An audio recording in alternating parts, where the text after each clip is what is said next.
Morning. পিপি সকাল সকাল উঠেই ওপরে ফ্যান পরিষ্কার করতে লেগে গেছে। আমি আবার ঝুলঝালনি দিয়ে পারি, কিন্তু পিপি খুব সুন্দর ওপরে উঠে ভেজা কাপড় দিয়ে সুন্দর ফ্যান পরিষ্কার করে। এতে ফ্যানটা পরিষ্কারও হয় আর দেখতেও বেশ পরিষ্কার লাগে, মানে চকচক করে। তারপরে মানে ওই দিন বাবুকেও আনতে যেতে হবে, আমাকে আর পিপিকে। এটা জল দিয়েই মোছে, এই জন্য চকচকে হয়। ঝুলঝালনিতে তো অত চকচকে হয় না, শুধু আলগা ধুলোটা বেরিয়ে যায়। বাড়ির কাজকর্ম সেরে আমি আর পিপি দৌড়ালাম বাবুকে আনতে। বাবু আবার স্কুল থেকে বেরিয়ে বললো একটু আখের রস খাবে, দিতে হবে দাদা।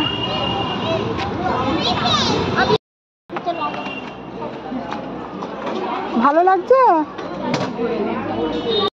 এই যে পার্লারে পুরো এই সামনেটা গাছে ভরে গেছিল।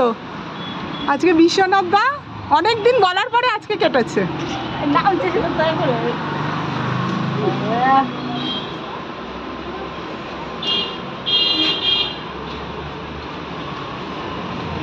এখন অনেকটা আলো বাতাস খেলছে।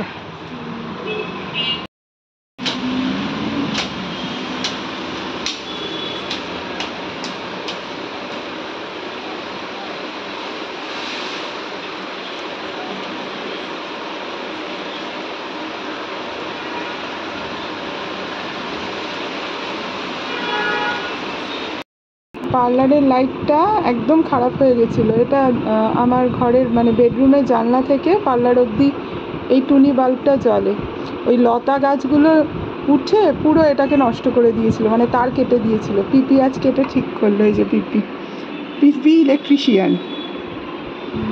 না খুব সুন্দর কাজ করে, ছোট ছোট ইলেকট্রিকের কাজগুলো সুন্দর করে।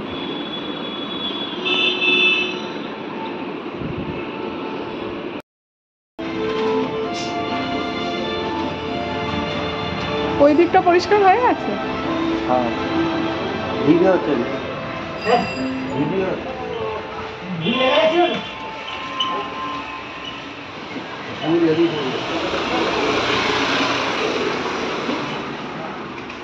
বিকালবেলা একটু দেরি করেই নিচে নেমেছিলাম। এখানে ঋদ্ধি এসছে বাবুর সঙ্গে খেলা করতে। বাবু ঘুমাচ্ছিল, জোর করে এসে বাবুকে তুলেছে। অবশ্যই দুটো বাচ্চাকে দেখলে না, ঋদ্ধিকে আর বাবুকে, আমারও আমার ছোটবেলার কথা খুব মনে পড়ে যায়। কাউন্ট করতে পারিস না, ফোর দিচ্ছিস। তোর হাত সারা।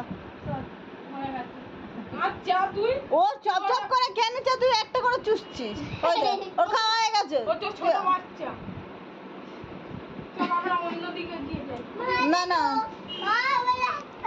সর হাতে মার দাও, হাতে মার দাও।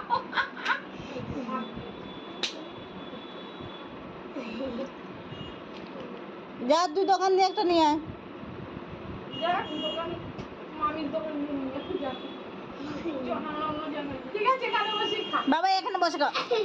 এই ওই পদিস প্যান্টটা জন্মে কাছে না কাছে রে। ওর জামা কাপড় ওই কাছে, ওই জল দিয়ে ধুয়ে মেলে, ওর মা ধোয় না। ঠিক আছে কাছে মনে হয়ে গেছে। সব একবারে ঢোকাও, সব একবারে ঢোকা। না সব মুখ কেটে যাবে। না কিছু কাটবে না। লেবুটাই তুই যতক্ষণ থাকবে ততক্ষণ বাটির দিকে তাকিয়ে থাকবে। আমি আছি, চাইবে না। না ও যতবার চাইবে ততবার তুমি দুটো দাও চারটা দাও করছো তুমি। বহায় ওদিকে যা বাবা।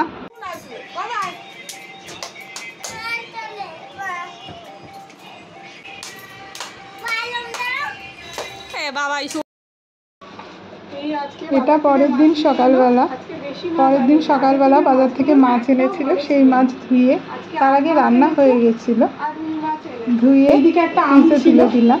আমটাকে ঘষে নেওয়া হয়েছে, এই আমটাকে চাটনি হবে।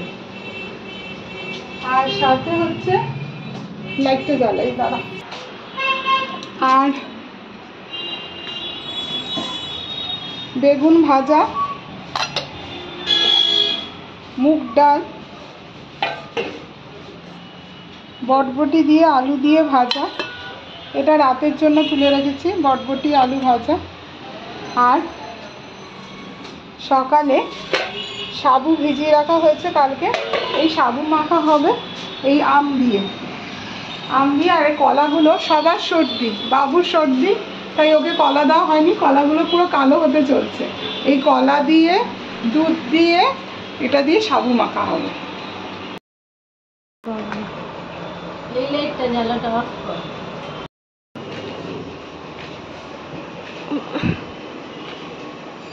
সাবুটা একটু মিষ্টি না হলে কেউ খেতে পারে না। বিশেষ করে আমাদের বউ।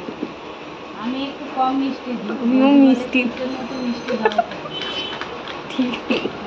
দুধ দিলাম, সাবু গুড় দিলাম, চিনি দিলাম, আর কলা দিলাম। ক নম্বর এটা? 1 2 3 4 নম্বর।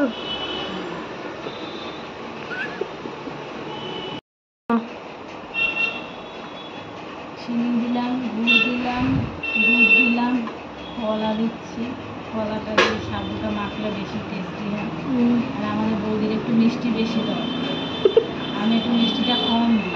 বৌদি বলে অল্প মিষ্টি দাও। দোকানটা বেশ পরিষ্কার লাগছে। কি শুধু কি এইটা করাওনি, এই একটা করাওনি, কিন্তু বেশ পরিষ্কার করেছে। কালকে সারাদিন পরিষ্কার করেছে, কিন্তু আজকে পরিষ্কারই লাগছে। শুধু এই একটা হয়নি, এই একটাই প্রচুর মাল। এখন আমি আমার পার্লারে যাব। এটা আমাদের দোকানে, মানে আমার বরের দোকানে রং এসছে। এই যে সামনে দিদির দোকানে এসছি একটু আড্ডা মারার জন্য। দিদির মুদি দোকান আমাদের পাশেই, এই যে গেট, এই পাশেই দোকান। এই আড্ডা মেরে, এখন কটা বাজে? প্রায় 2টো। আড্ডা মেরে তারপরে ঘরে ঢুকবো।